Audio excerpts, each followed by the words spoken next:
What's going on, everybody? It's Over the Ropes. I'm Tyler. I'm Cortland. What is going on, my We dude? finally got a good wrestling show this week. Look at How that. about it? Imagine that. You put in a little extra something and you have a good show. Yeah. I thought it was pretty solid NXT. It is a pretty solid NXT. Not bad. We're not going to pretend it was like the greatest show ever, but not bad. Not I think it bad was a at better all. go home than Mania. Or, excuse me, than Raw. Way better go home than Raw. And I feel like last week's SmackDown was the go home, since this week's SmackDown is like the WrestleMania SmackDown, and it It's like the had pre show, right. It's basically. essentially a 3 hour pre-show with Yeah. matches. So, yeah, I thought it was a good show. Some nitpicks and some things I liked. They came so close. They came so close from getting a pat on the back, and they just failed at the end. Do you know what I'm Oh, talking man. about? Do you know what I'm talking I, about? not off the top of my head, but I'm very excited to see what you mean. All right, let's just get into it Let's and go! NXT, NXT So we start off hot. We match. get a fatal four way to see who faces Ricky Saints for the North American Championship. Yes, sir.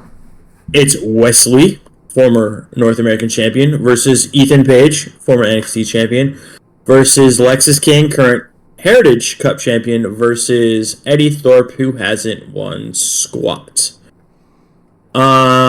Ethan pushes Eddie into Ricky Saints at ringside. Ricky blows a gasket and gets sent to the back. Pretty cool spot in this match. Ethan has Lexus King in a Boston Crab. Eddie Thorpe slides in and puts King in a crossface. Looks like King's about to tap. Wesley slides in and catches his arm. I love when they do spots like that.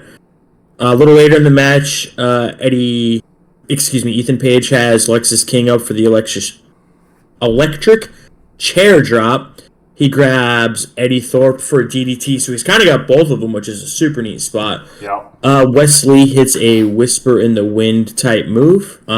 Takes everyone out. I don't know that I've ever seen anything like that. That was super cool. That was cool. And I noticed right away, I'm like, I feel like Ethan Page is in everything important that's happening in this match. Oh, dude, he's Um, yeah. and then the finish of this match, I think, was awesome. Wesley up on the top rope. He gets pushed off by Lexus King. Lexus hits the swanton on Ethan Page. Eddie Thorpe jumps in to break up the pin. He actually jumps off the top rope with an elbow drop from a different corner to break it up. Thorpe jumps in, goes for the impaler on Lexus King, but he eats a Meteora from Wesley, who jumps back in. Lexus King drops him with a coronation, and then All Ego slides in, hits the twisted grin. A lot of stuff going on there. Kind of reminded me of those like 6-man and 8-man tags on SmackDown back in the day, where everyone gets their finisher in. Oh yeah. All Ego is your winner. He's the number one contender. He cuts a promo after the match, and Ricky Saints slides in and takes him out with a spear. What'd you think, my man? It's gonna be a great match. First off, two AEW alums. I was gonna say I can hear the AEW fans crying. At essentially NXT's WrestleMania for the mid card title, so it's gonna be good. I mean, Ethan Page is great. I've loved Ethan Page since TNA when he was with Yep. Josh Alexander. You know, Yep. what was their team? I can't remember what it was called. Oh, son of a gun. I don't remember. Great match. A lot of good spots. My biggest take. The North. The North. How the hell Canadian did either boys. one of us forget that? My one bummer about this match is no Wesley at Stand and Deliver. Yeah. I love me some Wesley. Like, I understand, not you can't get every single person on the Yep. card on the show. But Ethan Page and Lexus King are two of my like top NXT guys, so those are kind of bummers, especially Wesley, Yep. Wesley. So that was a kind of bummer, but you kind of knew Ethan Page was winning this match, and man, it's gonna be good. Him and Ricky Saints, it's gonna So they're going to throw hard. This will be a great match, and it's one of, if not the only single man match on the card. But they're gonna go. Let's see. We have a Fatal 4. We have a tag match. We have a 6-man tag. We have a 6-person ladder, 4-person. Yeah, it's the only singles match. Yep. On the whole card. Yep. That's all. But hey, man, I mean, if anyone can pull it off, it's these two. Oh yeah, it's gonna be great. I mean, they're both excellent wrestlers, and frankly, I don't see either one of them being in NXT all that long. So I mean, Ethan Page. I think he's already about to hit a year, right? Ethan Page is definitely getting drafted the next time they do one. Right. Because I think he debuted right after Stand and Deliver last year. I remember. I would have to look it up. I don't remember. But, so either way, I don't see either one of them staying super long. So this match is gonna be great. Frankly, it's probably gonna be a match that we see for years to come. This is just number one. You know what I'm saying? Yep. First of many. Yeah. Exactly. Or next of many. So after the match, we get a video package from Jordynne Grace. She's talking about her body transformation and how she ended up becoming the Juggernaut. Great promo. Great video package. Yep. There's a lot of great film in there. Yeah. And she has transformed her body tremendously. Big time. She's jacked. This reminded me of what they did for the Raw Women's title, the Women's World Heavyweight title, where they did a video package for each girl in the match. We'll just keep them separate until the show. There was a couple things on this show that they did on Raw the night before, and I thought it was pretty interesting. Yeah. Yep. So after after the commercial break, we're in the women's locker room. Sol Ruca asks Zarya who she thinks will be the last two qualifiers. Zarya says it doesn't matter. Kalani interrupts, followed by Izzy Dame. And what'd you think of this one? It was quick. Yeah, it was a quick little segment. I initially didn't like Zarya and Sol Ruca together, but they have great chemistry. Yep. So and there's a little one-upsmanship there constantly. Yeah. And you see it later when they're standing up during the last qualifier match. Yeah. The winner of the match is kind of looking up and they're kind of pushing to see who's in front. Fun rivalry. It's gonna be great when Zarya turns on her. Ooh. Oh yeah. So then we get the next qualifier, Tatum Paxley, my girl, versus Lola Vice. I mean, as soon as they came out, you knew damn well who was winning this match. Yeah. I think this is kind of a weird matchup because, obviously Paxley is embroidered in some tag team stuff going on. Mm-hmm. But when she came out, I mean, maybe it hasn't been that long, but I feel like we haven't seen Lola in a bit. I feel like Lola was definitely on our TV constantly through, the fall and winter. Yeah. But I agree. As soon as she came out, the writing was on the wall. Frankly, I was surprised they didn't have Shotzi in this match instead of Tatum. Because I feel like then you would question who was going to win more. And I agree. We haven't seen Shotzi in a little bit. I haven't seen a lot of her. I don't know if she's hurt again or what. But I hope she didn't get hurt again. Yeah.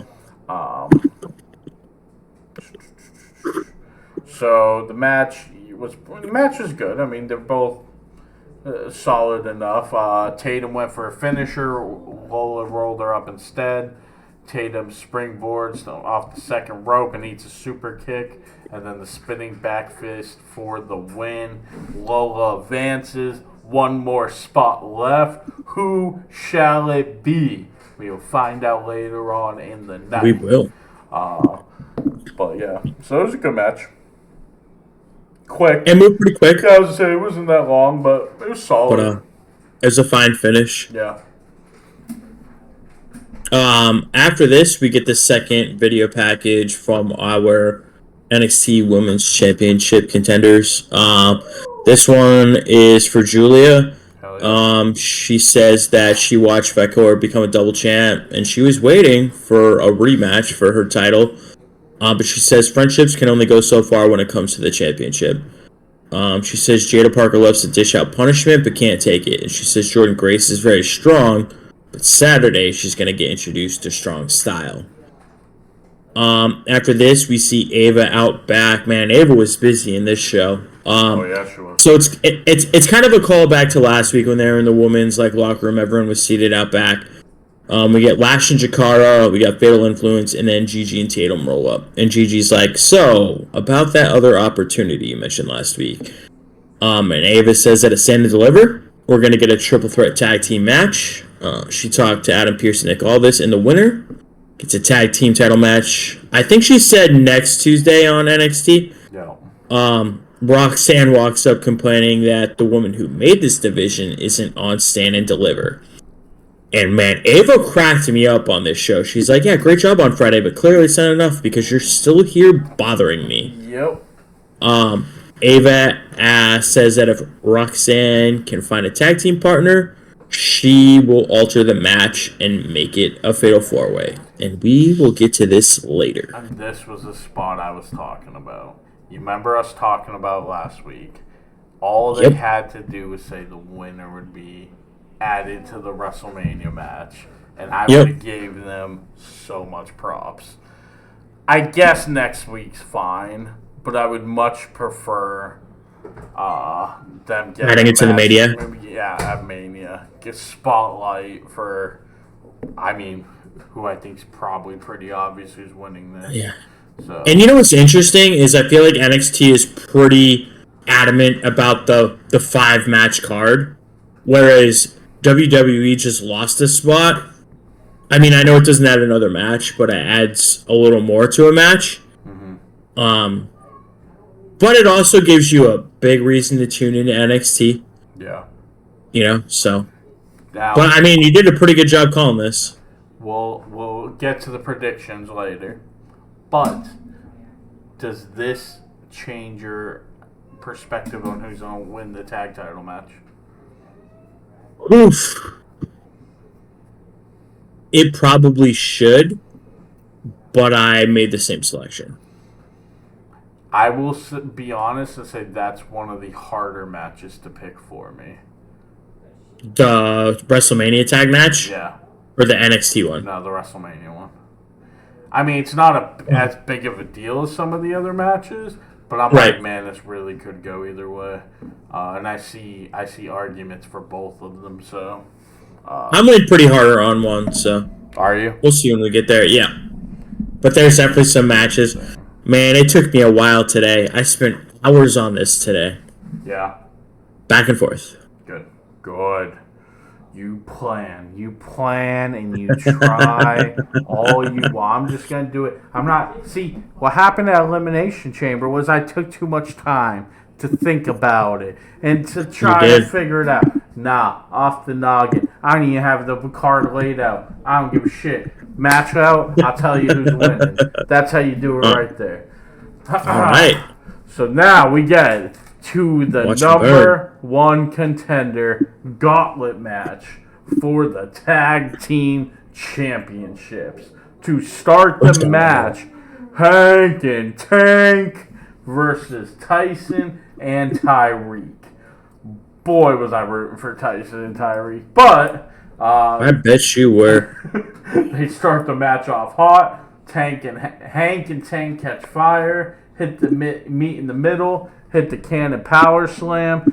Tyson and Tyreek's eliminated. Dude. Tyson DuPont is a big mother trucker.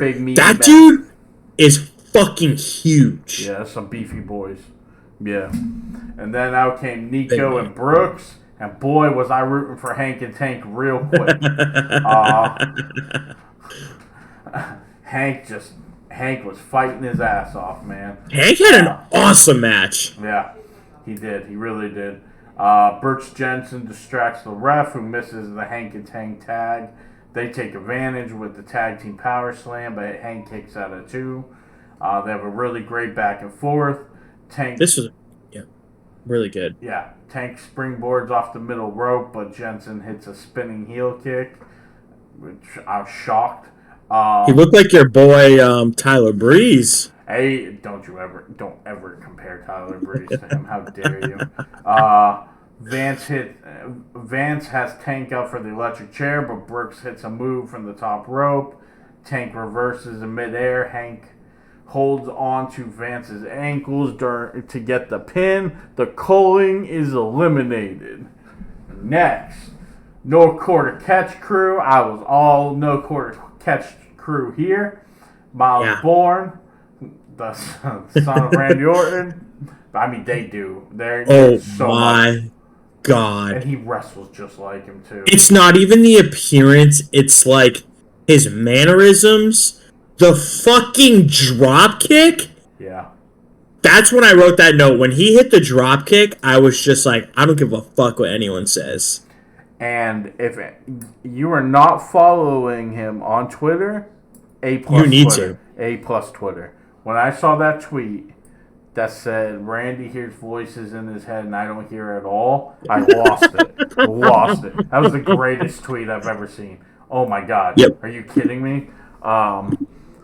Facts. They got robbed. Tank and Tavion are just beating the hell out of each other. Oh my God. Tavion hits a huge clothesline. No quarter catch crew goes for a tag team maneuver. Hank pulls Bourne out of the ring. Tank slips off Tavion and rolls him up. No quarter catch crew eliminated. Then out comes Briggs and Inamura. Back to rooting for Hank and Tank. Briggs and Inamura are the last team out, so no surprises. Boo. Briggs chokeslams Hank into Inamura's knees. Tank breaks up the pin. Hank rolls up Briggs out of nowhere. 1, 2, 3. Hank and Tank are going to Stand and Deliver to wrestle for the tag titles. Now, here's the thing.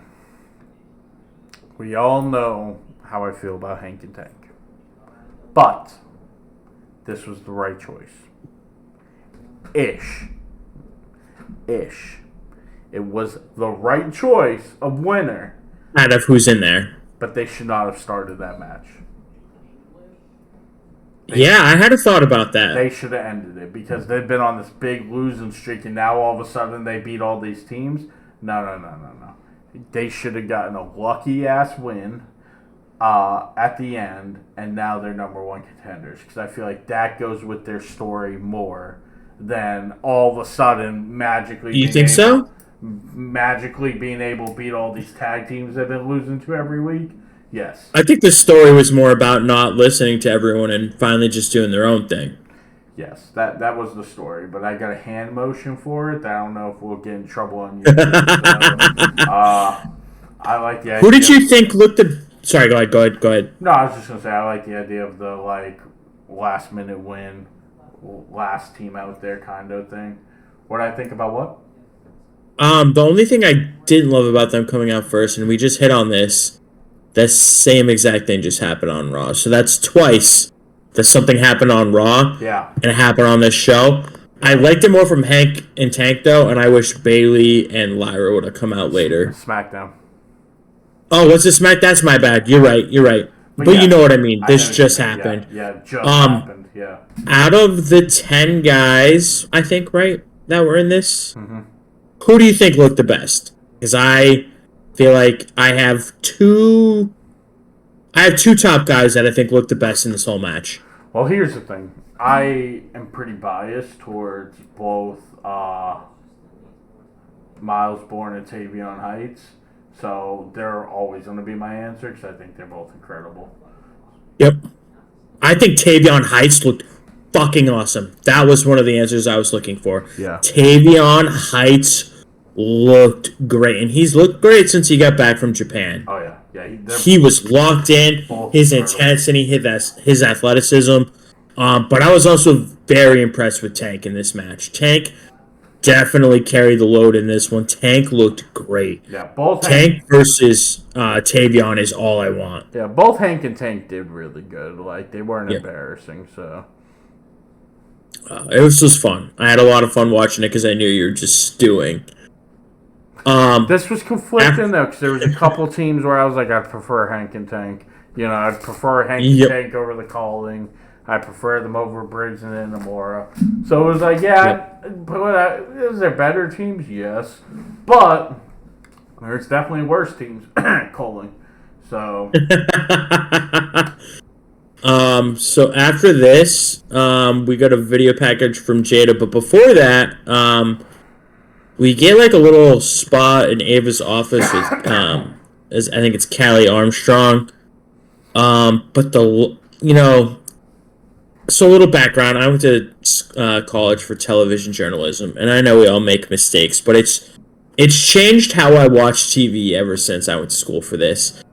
And I know every once in a while there's mistakes on graphics, but they got Stevie Turner's name wrong, and it was even at first I saw it because I was like, did she change her name? Which is possible.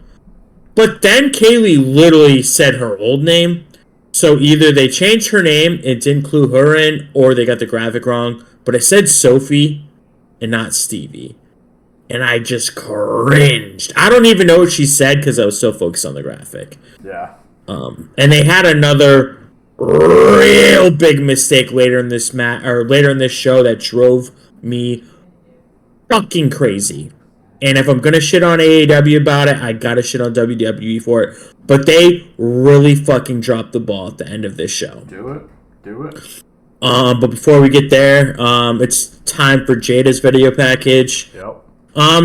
It's a lot about like her life before WWE. She talks about being the only homegrown talent in this Fatal 4 match, growing up in Port St. Lucie. She talks about how she never fit in, but she says she is pressure, but not the type that bursts pipes. She's the type that makes diamonds.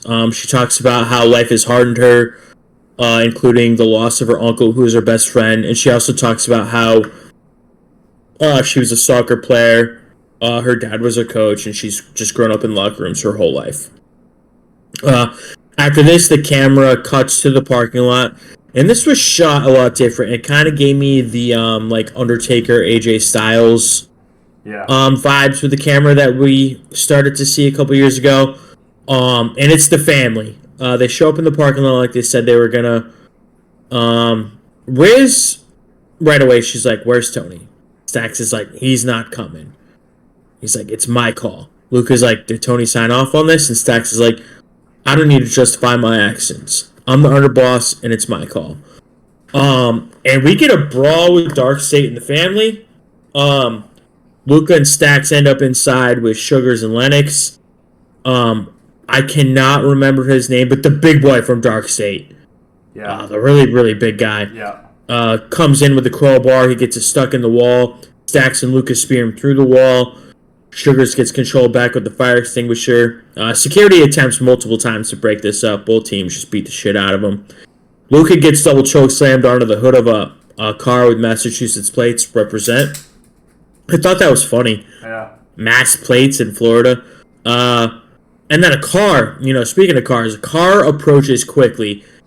Tony gets out of the car quick, and he just cleans house with a crowbar. Police sirens go off and lights flash. Darkseid takes off. Stax is like, "Yo, T, we gotta get out of here." Tony's like, "No, I'm the one who called them. They're our guys." But what the hell? And I didn't like this. He takes the time to calmly answer Stax. He's like, "I made the call. It's our people." But what the fuck were you thinking? I don't know. That was really awkward to me. Stax is like, "They're disrespecting the family." Tony's like, "Look, man, I had a plan, and you should have listened to me. While you're out here doing this bullshit, I was handling business the right way. We all want Darkseid, but it's not happening in a parking lot. It's going down at Stand and Deliver." Tony says that he knows what's best for the family, and he tells Stax, "Do not question me again." Stax is 100% turning on this group. The way they film that hug, and they're both staring off into the distance. Yep. Yeah. Yeah, these two are not gonna have a happy ending. No. Yeah. Fine segment. A lot of violence out back. I think the audio was a little cheesy. There was audio every time someone hit someone with a crowbar. I think there was maybe a few too many crowbar shots for people that didn't get knocked the fuck out.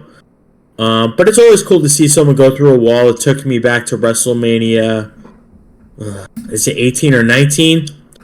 Kane is in a hardcore match with 17. Expo. Oh, is it 17? Big Show and Raven. Is it? Yes. And someone goes through drywall, and that's all I could think of during Raven, this. I think, yeah. Yeah, I'm glad you know what I'm talking about. Oh, I know. Yeah, it was fine. Audio was kind of cheesy. The hug at the end was kind of cheesy. I don't know. So I like the hug at the end, and I didn't mind the other part you didn't like. I will say, I don't know. It was fine. I like the story beat, but something about it did kind of feel cheesy. Not the specific things you're talking about, but frankly, the whole thing in general. They had all the corny, like, random Family guys in there helping Stacks and I hated that Luca, too. And I mean, Rizzo called Tony, right? Like, 'cause she kind of walks off on the phone. She sits in the car. Yeah. And like, boy, it's gonna be heartbreaking when they split at Stand and Deliver. It's gonna be Whose side do you think Rizzo takes? Tony's. You think Luca does too? Ooh, that's a good. Yeah. Maybe, I don't know. We'll see. We'll see. There's 4 of them. We'll see if we get 2 and 2, or if we get a 3-on-1, or what happens. Yeah. But Stacks is definitely turning on Tony. 100%, yeah. So then we get the video package for Stephanie. It shows all the press she's done as champion and how her father wasn't able to see her as champion. It shows her bringing replicas home for her dad. And that's all 4 of them. We're set. Yep. We'll see which woman walks. That match is going to steal the damn show. That match is. That's a tough one for me to pick. That took me a really long time. Both Fatal 4-Ways might steal the shows. 100%. I wish they were elimination matches, though. I do like elimination Fatal 4s. No. I wish that this one was elimination, because my pick for the other one, I needed to be a 1 pinfall thing. So, that's fair. Then we have Kelly interviewing Hank and Tank. Yay! They received tons of advice over the weeks, but tonight they stayed true to who they were and pulled out the win. They learned who they are, but also who they're not. Fraxium approaches. Axiom says he's looking forward to the match. Fraser's a smartass as always, and says they ran the gauntlet for nothing. Axiom shows them sportsmanship. He's so fucking annoying. Fraser? I am so over Nathan Fraser. Yeah, I can't wait for them to split.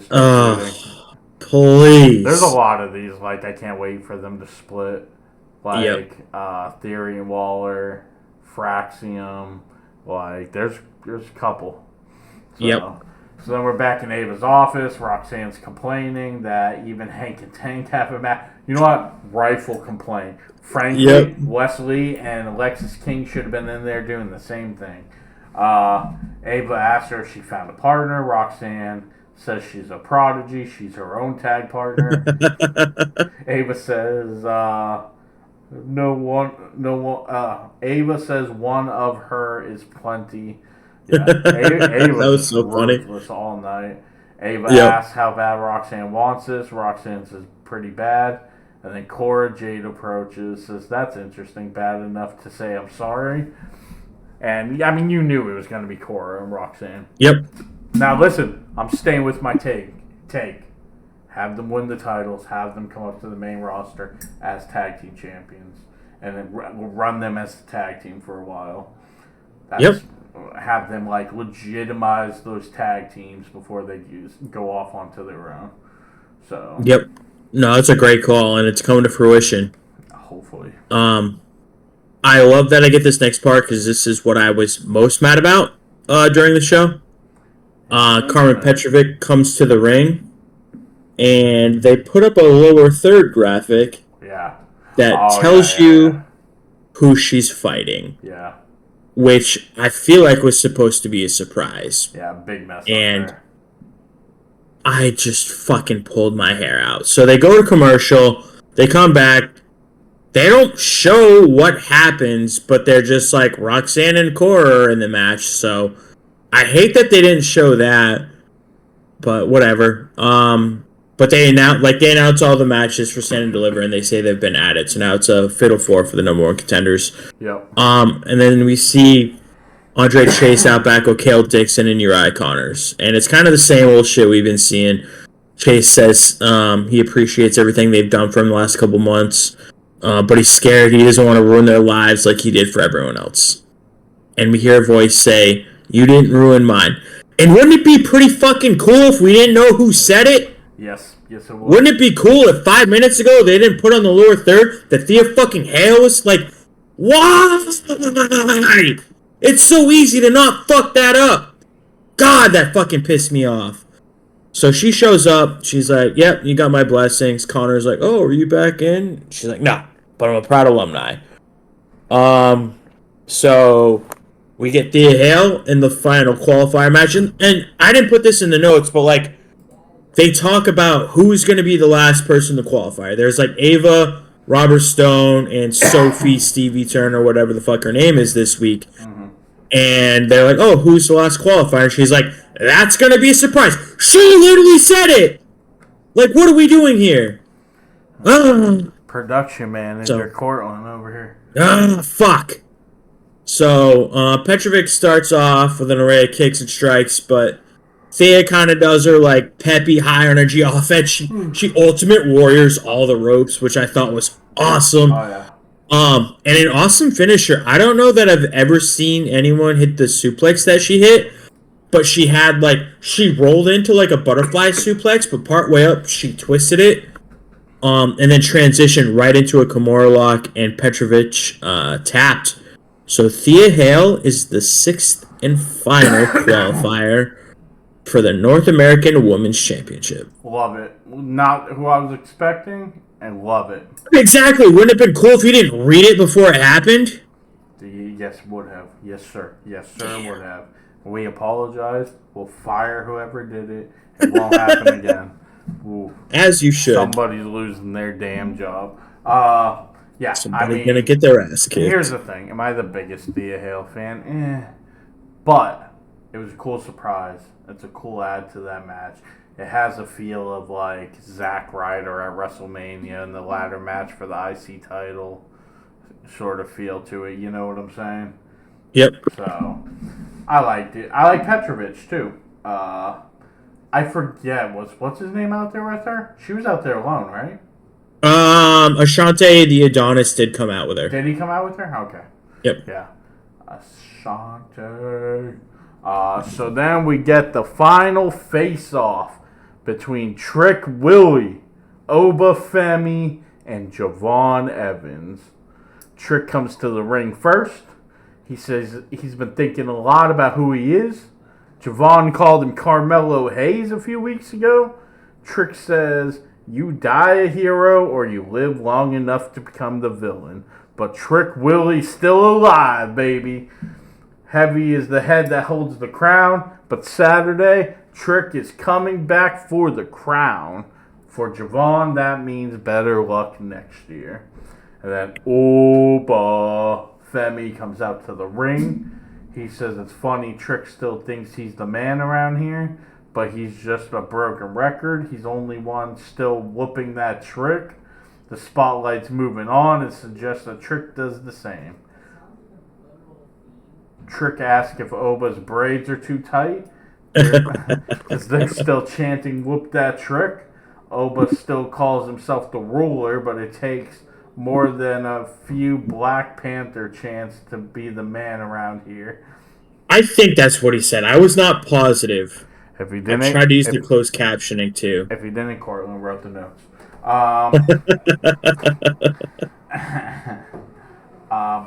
Javon comes out. He tells Trick to shut his ass up. He says everyone's tired of Trick talking about how he deserves this match. He says we all know how he feels about Trick. And he's dismissed. Oba's been glued to the title since he arrived in NXT. He attracts success. Javon says he's hyped. He's dropped Oba twice because he's a champ, not just a regular guy. And not if Oba will get drafted, but when. Evans says Oba walks around like everything revolves around him. Javon says he likes being the underdog. And I actually really like this so far. Like, this was a good promo. Oba says Javon's the future, but he's the present. This place doesn't revolve around him because he's the champ, and Javon can't have it because he's a child. Trick says when they're done exchanging compliments, they can talk about how he's walking out with the gold. Javon says he's going to run circles around them on Saturday. Trick and Oba both toss Javon out of the ring. Brawl opens up. Javon back in. They toss him out again. Everett springboards in, drops both of them with the double cutter, and Javon Evans stands tall at the end of the show. Yeah. That cutter was clean. That cutter was clean, yeah. Really good. I enjoyed this too. I am thoroughly amazed every week that Javon Evans is as good as he is for his age. He's nuts. I feel like he ratchets up the intensity when it's time, the physicality when it's time, and I like his promos. He doesn't have promo voice. He doesn't have that Triple H thing where this is where I'm done saying what I'm saying. And now there's time for you to say what? The Randy Orton thing. Orton kind of has that voice. Yes. There's like promo voice that some of these guys have. Javon Evans talks like a regular dude.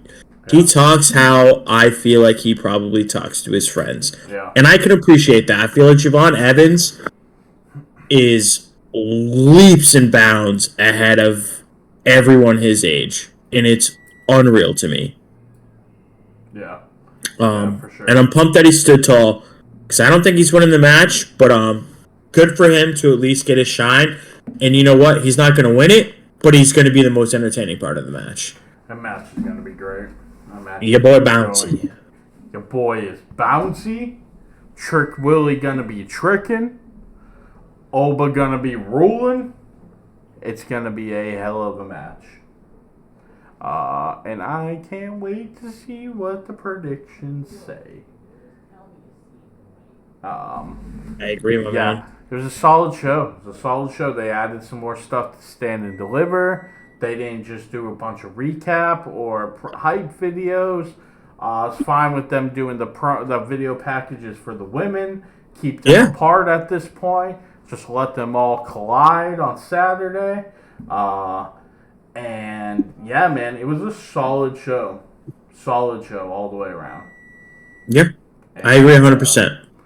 And boy, you know what that means. The next video you guys see from us will be Thursday, and we will have both WrestleMania and Stand and Deliver videos up for you. Predictions, so you can see how great this guy is when it comes to especially WrestleMania predictions. You always crush WrestleMania. So I've said this on the Raw video. We had some technical difficulties, so we're probably not posting it. But we made a Twitch account for Over the Ropes. If anybody watches Twitch, and on Saturday and Sunday, me, maybe some other friends, maybe Cortland pops in when he gets off of work, might stream Stand and Deliver and WrestleMania.